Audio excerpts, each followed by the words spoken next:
యేసుని ప్రేమించేవారి కోసం బైబిల్లోని ఆశ్చర్యకరమైన నిజాలు మీకోసం తీసుకొచ్చాము. ఇవాళ మనం తెలుసుకోబోయే 10 ఆశ్చర్యకరమైన విషయాలు మీ విశ్వాసాన్ని బలపరుస్తాయి. బైబిల్ 3 ప్రధాన భాషలలో వ్రాయబడింది: హెబ్రూ, అరమాయిక్, గ్రీకు. ఇది బైబిల్ యొక్క సాంస్కృతిక, చారిత్రక గొప్పతనాన్ని చూపిస్తుంది. యేసు తరువాత బైబిల్లో ఎక్కువసార్లు పేర్కొనబడిన వ్యక్తి మోషే.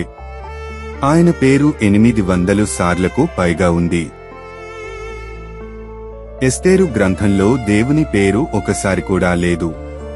కానీ ఆయన ఆధ్యాత్మిక ప్రభావం అక్కడ స్పష్టంగా కనిపిస్తుంది. యేసు చేసిన మొదటి అద్భుతం నీటిని ద్రాక్షారసంగా మార్చడం. యోహాను 2:1-11. ఇది ఆయన మహిమను వెలుగులోకి తీసుకువచ్చింది. బైబిల్లో 40 అనే సంఖ్య ఎక్కువసార్లు వస్తుంది. యేసు 40 రోజులు ఉపవాసం ఉండాడు. వర్షం 40 రోజులు పడింది. ఇశ్రాయేలీయులు 40 సంవత్సరాలు అరణ్యంలో తిరిగారు. బైబిల్లో సుమారు 31,102 వచనాలు ఉన్నాయి. ప్రతి వచనం కూడా శతాబ్దాలుగా ప్రజలను ప్రేరేపిస్తోంది. యేసు ఉపమానాల ద్వారా గొప్ప ఆధ్యాత్మిక సత్యాలను చెప్పాడు. సువార్తలలో 30కి పైగా ఉపమానాలు ఉన్నాయి. దేవుడు 10 వాక్యాలను 2 సార్లు ఇచ్చాడు. మొదటి పలకలు మోషే విరగొట్టగా దేవుడు మళ్లీ రాసి ఇచ్చాడు.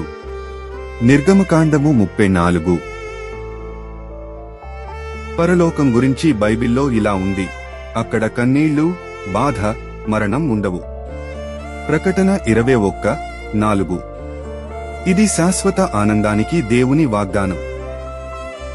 యోహాను 1:1 ప్రకారం యేసును వాక్యము అని పిలుస్తారు. ఆది నుండి వాక్యము ఉండెను, వాక్యము దేవునితో కూడా ఉండెను, వాక్యమే దేవుడు. మీకు ఈ వీడియో నచ్చితే లైక్ చేయండి, షేర్ చేయండి.